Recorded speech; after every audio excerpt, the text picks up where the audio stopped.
But Justine, according to a recent study conducted by UPS, there seems to be a lot of reluctance among small and medium-sized businesses to go into export markets. So why do you think that is?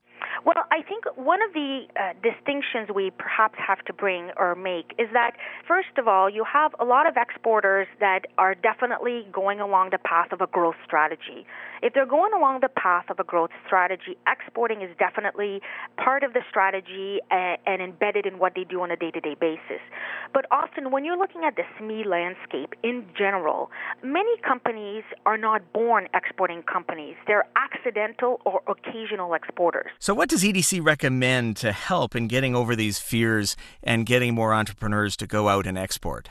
Actually, we offer a variety of solutions to respond to this. You want to educate yourself about actual products and services, the marketability of your product in foreign markets, and also keep in mind some of the legislative requirements, just to give you a few examples.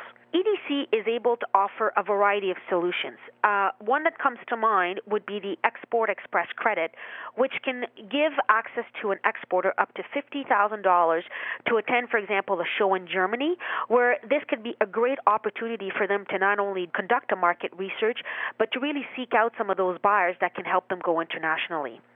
In addition to that, what you want to keep in mind is there are also many transportation and supply chain companies out there that offer solutions that can assist Canadian companies in overcoming export challenges. Companies such as UPS offer services that combine transportation with warehousing in other countries and can also help to facilitate returns and online orders. What else do we need to think about in terms of dealing with all the international logistics that are so challenging to beginning exporters? Well, actually, logistics are a critical point in this equation, Rick. You want to make sure that you partner with a logistics provider that is able to really understand your business and, more importantly, deliver what you need to in the appropriate time. So you have several transportation and supply chain companies that will offer a variety of solutions to help you better manage that transaction and to definitely fulfill your obligations. So companies such as UPS, for example, offer services that will combine for the exporter transportation along with warehousing in other countries.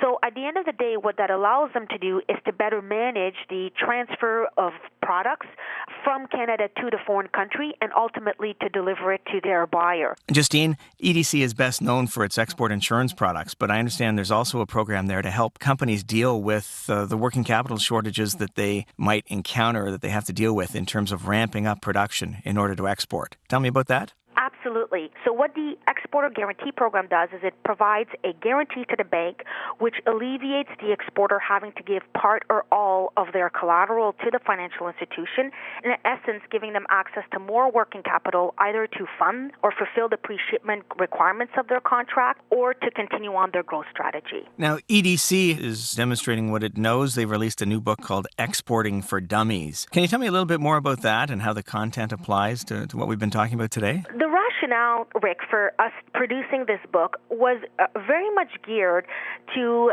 being able to offer a one-stop shop, as an example, document for not just existing exporters, but Canadian companies looking to becoming exporters to have a great reference book. So how do you make sure that you secure the proper financing? How do you make sure that you protect yourself from a legal perspective? All of these questions are addressed in the book. Now, I don't like to think of myself as a dummy, but if I wanted to get a copy of that book, where would I find one? You can actually download a copy of the book right off our website, which is www.edc.ca/book. It is right there, and you can get your free copy. Okay, last question. If I want to get involved in exporting, if I'm a business owner, want to get involved in it for the very first time, what are the first steps that I should be taking in order to become a successful exporter? Like anything, we would say that you want to do your homework first. And perhaps, if I may, offer a few questions that you would want to make sure that you're able to answer and that you do a bit of research on. Number one would be, who is your competition? So knowing who is out there, what is their market share, and what is, if anything, their advantage that they have in their success that they've gathered to date. Where is your product or service needed to make sure that you adjust yourself according to what you identify in the foreign market? Which markets are the easiest to sell to? Like anything else, if you're going to be a first-time exporter or even an occasional exporter, you want it to become something that you can operate on with ease, which not only will encourage you to do more, but will make it a much more pleasant experience. What is your distribution strategy, which we spoke to earlier? Having a key partner from a sourcing point of view and understanding what they're able to offer and bring to the table is very important.